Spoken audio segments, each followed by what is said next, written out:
अस्सलाम वालेकुम वरहमतुल्लाहि वबरकातुहू। दोस्तों, मैं हकीम कमाल अहमद, चीफ फिजिशियन काफिया हेल्थ केयर यूनानी रिसर्च सेंटर मुमरा।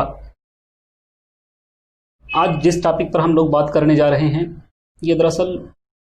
वक्त की बहुत अहम ज़रूरत है, और इसकी वजह यह है क्योंकि इसका प्रिवलेंस बहुत हाई है और हम ये देख रहे हैं कि आजकल न सिर्फ नौजवान तबका बल्कि ज़्यादातर अफराद इस मर्ज़ के अंदर मुलव्विस नज़र आते हैं, जिसके बहुत सारी वजूहात हैं जिसको हम आगे बात करेंगे। तो दोस्तों, हम लोग ज़ोफ़े-बाह या इसी तरीके से सेक्सुअल वीकनेस के ताल्लुक़ से कुछ चीज़ें जानने की कोशिश करेंगे। ज़ोफ़े-बाह या सेक्सुअल वीकनेस का अगर प्रेवलेंस के ताल्लुक़ से बात करें तो हम ये देखते हैं कि इसके अंदर बहुत सारी स्टडीज़ हुई, बहुत सारे रिसर्चेज़ हुए, ना सिर्फ हिंदुस्तान के अंदर बल्कि ग्लोबली इसके ऊपर बहुत सारे रिसर्च मौजूद हैं। और एक स्टडी के मुताबिक तकरीबन 40 से 70 साल के लोगों के दरमियान जो की गई, और उसमें तकरीबन 52% लोग इस मर्ज़ के अंदर मुलव्विस या इससे अफेक्टेड पाए गए। इसके अलावा 20 से 40 साल लोगों के अंदर जब ये स्टडी की गई तो उसमें तकरीबन 25 से 30% लोग इससे मुलव्विस पाए गए। यानी ओवरऑल अगर हम देखें या अगर हम खुद अपनी क्लिनिकल प्रैक्टिस की बात करें और हम अपनी क्लिनिक पे भी देखते हैं कि जो हमारे पास पेशेंट आते हैं उसमें से हर 4 में से 1 या 2 पेशेंट इस मर्ज़ की शिकायत ज़रूर करता है। ज़ोफ़े-बाह या सेक्सुअल वीकनेस, सबसे पहले जानने की ज़रूरत है कि किसको कहते हैं। ज़ोफ़े-बाह या सेक्सुअल वीकनेस किसे कहते हैं, इसको समझने के लिए बहुत आसान तरीका है। सेक्सुअल एक्टिविटी या अमले मुबाशरत या फ़ेले जमा किस मकसद के लिए किया जाता है, अगर आप इसके पीछे देखें तो इसका मकसद 2 होते हैं बेसिकली। नंबर 1 ये कि नस्ल इंसानी का बका हो सके, यानी जिसके ज़रिया नस्ल इंसानी कायम हो सके और उसको महफूज रखा जा सके। और दूसरा मकसद कि नेचर ने इसके अंदर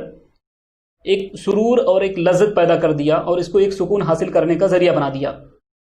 और ख़ास तौर पर जो दूसरा मकसद है ये अमल इस मकसद के लिए ज़्यादातर किया जाता है। तो ज़ोफ़े-बाह को डिफ़ाइन करने के लिए या इसको समझने के लिए हम आसानी के साथ ये समझ सकते हैं कि अगर फ़ेले मुबाशरत या इसी तरीके से सेक्सुअल एक्टिविटी से जो हमारा मकसद लज्जत और सुरूर है, या इसी तरीके से तरफ़ैन के अंदर यानी मियाँ और बीवी के दरमियान जब मिलते हैं तो उसके नतीजे में जो लज्जत और सुरूर हासिल होना चाहिए या उसके नतीजे में जो उनको सुकून हासिल होना चाहिए, अगर किसी वजह से ये ना पाया जाए तो फिर ऐसी सूरत में इसको हम ज़ोफ़े-बाह के नाम से जानते हैं। ज़ोफ़े-बाह के अगर शक्लों के बारे में बात करें तो इसकी बहुत सारी सूरतें हैं। ख़ुद किताबों के अंदर और लिटरेचर्स के अंदर या इसी तरीके से नेट के अंदर आपको बहुत सारी मालूमात मिल जाएंगी, जिसमें ख़ास तौर पर मर्दों के अंदर अगर देखा जाए तो एक तो इरेक्टाइल डिसफंक्शन यानी इरेक्शन की ख़राबी, और दूसरा सूरत इंजाल या इसी तरीके से प्रीमेच्योर एजाकुलेशन यानी माद्दे मनविया का जल्दी खारिज होना, या इसी तरीके से ज़ौफ़े इश्तिहा या जिसे हम लॉस ऑफ लिबिडो के नाम से जानते हैं। और इसी तरीके से औरतों के अंदर भी लॉस ऑफ लिबिडो यानी ज़ौफ़े इश्तिहा का पाया जाना, या इसी तरीके से एरोज़ल का लेट होना यानी उनका लेट में एक्टिवेट होना, या इसी तरीके से मूड का ना बनना। इस तरीके की बहुत सारी सूरतें हैं जिसको हम ज़ोफ़े-बाह के नाम से ताबीर करते हैं। अगर इसके असबाब या इसके काजेज़ के बारे में बात करें तो ख़ास तौर पर मैं बीइंग अ यूनानी फिजिशियन, यूनानी के पॉइंट ऑफ व्यू से मैं बात करूँगा कि अगर हम यूनानी की किताबों का मुताला करते हैं और उसको हम खंगाल करके देखते हैं तो ज़ोफ़े-बाह के ताल्लुक़ से अतिब्बा ने इसके बहुत सारे असबाब बयान कर रखे हैं, जिसमें ज़ौफ़े दिमाग यानी दिमाग की कमज़ोरी, दिल की कमज़ोरी, जिगर की कमज़ोरी, अमराज़ मैदा व अमा यानी मैदा और अमा की बीमारियाँ,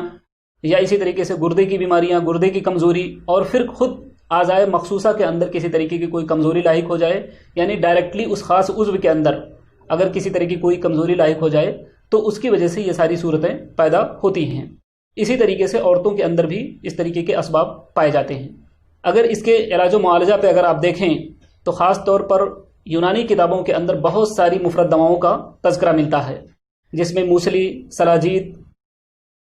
मस्तगी और इसी तरीके से जायफल, जावित्री,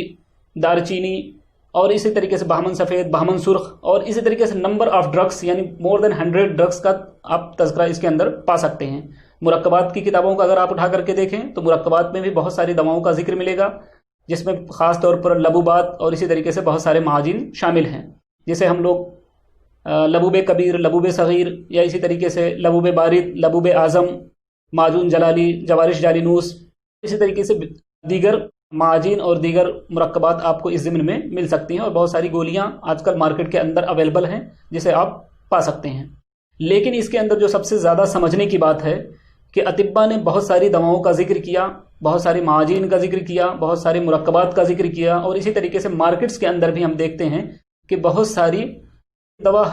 मार्केट्स के अंदर अवेलेबल हैं। तो क्या हर एक दवा हर एक बीमारी के अंदर, यानी हर एक ज़ौफ़े बाह की जो सूरतें हैं उसके अंदर ये मुफीद और कारगर साबित हो सकती है? ऐसा बिल्कुल नहीं होता है। और कई मरतबा हम मरीज़ की जब हिस्ट्री लेते हैं तो ज़्यादातर मरीज़ यूट्यूब के ज़रिया बहुत सारी दवाओं का इस्तेमाल करना शुरू कर देते हैं, या इसी तरीके से एक दूसरे से सुन करके, यानी किसी को कोई एक मर्ज़ के अंदर अगर उसको फ़ायदा हासिल हो गया तो वो दूसरे को बताता है और वो उस खुद दवा को इस्तेमाल करता है, लेकिन उसको कोई खातिर खा फ़ायदा हासिल नहीं होता है। जिसकी वजह यह है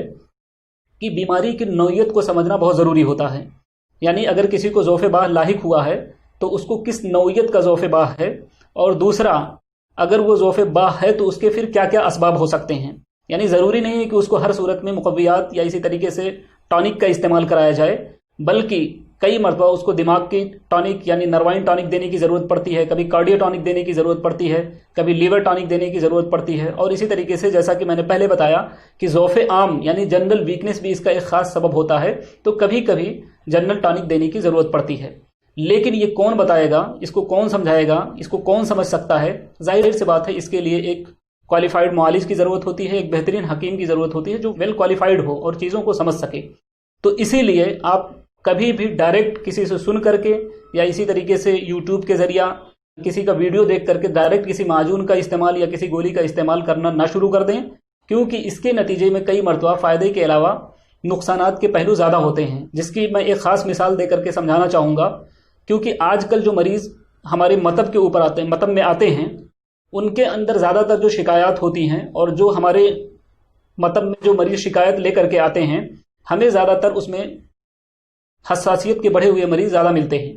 तो ऐसी सूरत में अगर आप मुक़व्वियात का इस्तेमाल कराएंगे तो यहाँ पर उसके नुकसान होने के चांसेस या उसके नुकसानदेह असरात पैदा होने के चांसेस ज़्यादा होते हैं। जबकि यहाँ पर मुसक्किनात यानी ऐसी दवाएं इस्तेमाल की जाती हैं जो अगर उमूमन कहा जाए कि जो ज़ौफ़े बाह को कम करती हैं, वो यहाँ पर मुआविन और फ़ायदेमंद साबित होती हैं। तो कई मरतबा ऐसा ज़रूरी नहीं है कि आप हमेशा मुक़व्वियात का इस्तेमाल कराएं और उससे खातिर खा फ़ायदा आपको उससे हासिल हो जाए, बल्कि कई बार उसके अपोजिट यानी बाह को कम करने वाली दवाएं जैसे खट्टी और तुर्श अशिया का इस्तेमाल, जिसको हम आम लोग जानते हैं कि ऐसी चीज़ों के इस्तेमाल करने की वजह से बाह की क़ुव्वत के अंदर कमी होती है, लेकिन कहीं कहीं ये दरकार होता है और कहीं कहीं इसकी ज़रूरत होती है। इसी तरीके से बहुत सारे रोगनियात या इसी तरीके से बहुत सारे तेला मार्केट के अंदर अवेलेबल हैं, जिसको एक क्वालिफाइड मुआलिज ही सही टाइम पर और सही जगह पर उसको प्रिस्क्राइब कर सकता है, तभी उससे खातिर खा रिजल्ट और नतीजा उससे मिल सकता है। तो दोस्तों, ये एक मुख्तसर सी मालूमात थी जिसको मैंने आप लोगों के सामने ज़ौफ़े बाह के ताल्लुक़ से रखा। तो इस ताल्लुक़ से अगर किसी को कोई भी कन्फ्यूज़न हो या इसी तरीके से कोई भी सवालात हों तो आप हमसे कमेंट करके या फिर हमारे नंबर पे कॉल करके कर सकते हैं, या इस तरीके से अगर कोई भी मरीज़ है वो हमसे डायरेक्ट रब्ता करना चाहता है तो फिर हमारे मतब के ऊपर आकर के मतब में आकर के डायरेक्ट हमसे रब्ता कर सकता है, या इसी तरीके से ऑनलाइन भी हमारी फैसिलिटी अवेलेबल है, ऑनलाइन भी हमें कॉन्टेक्ट करके मालूमात हासिल कर सकता है। शुक्रिया, जज़ाकल्लाहु खैर।